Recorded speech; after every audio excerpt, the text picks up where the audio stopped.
Pada pagi yang tenang di kantor Tempo, suasana mendadak berubah mencekam ketika sebuah paket misterius tiba. Di dalamnya tersembunyi kepala babi tanpa telinga, sebuah simbol teror yang jarang terjadi, apalagi ditujukan kepada institusi pers ternama.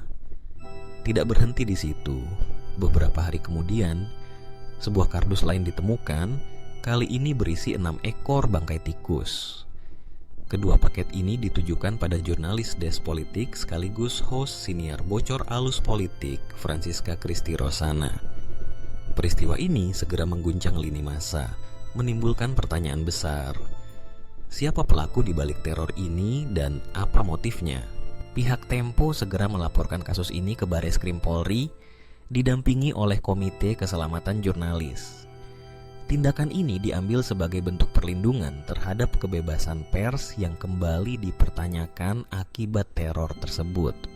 Namun, penyelidikan yang diharapkan dapat segera mengungkap pelaku ternyata menemui banyak hambatan di lapangan.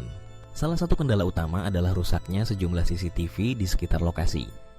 Penyidik dari Direktorat Tindak Pidana Umum Bareskrim Polri telah menyisir rekaman CCTV di area IRT Monumen Nasional, tempat penyerahan paket kepala babi kepada driver ojek daring.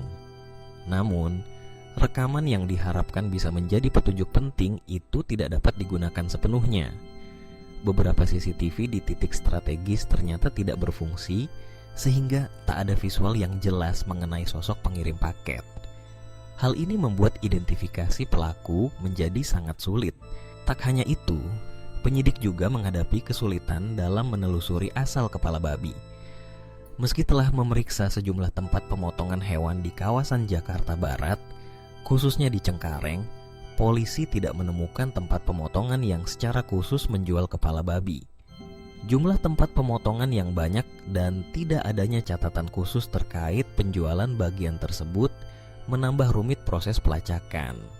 Barang bukti berupa kepala babi dan bangkai tikus pun akhirnya diamankan. Selama proses penyidikan, barang bukti ini disimpan dalam lemari pendingin khusus di kantor Tempo karena sebelumnya sempat ditolak untuk disimpan di Bareskrim. Di tengah proses penyidikan yang berjalan lambat, Tempo dan berbagai organisasi pers terus menuntut transparansi dan percepatan pengungkapan kasus. Direktur Eksekutif Lembaga Bantuan Hukum Pers, Mustafa Layong, menyatakan kekecewaannya atas hasil penyelidikan yang belum menunjukkan kemajuan berarti. Dalam surat pemberitahuan perkembangan hasil penyelidikan yang diterima pihak Tempo, polisi mengakui kendala teknis dan administratif sebagai penghambat utama. Koordinasi pun dilakukan dengan berbagai pihak, mulai dari aplikasi pengiriman barang, pihak perparkiran, hingga pemilik usaha pemotongan hewan. Kasus teror ini tidak hanya menjadi ujian bagi aparat kepolisian, tetapi juga bagi demokrasi dan kebebasan pers di Indonesia. Komnas HAM turut memberikan perhatian khusus, menyebut serangan terhadap Tempo sebagai tindakan yang sistematis dan berpotensi mengancam jurnalis secara luas. Dukungan kepada Tempo terus mengalir dari berbagai kalangan, menegaskan bahwa teror terhadap pers adalah tindakan yang tidak dapat ditoleransi.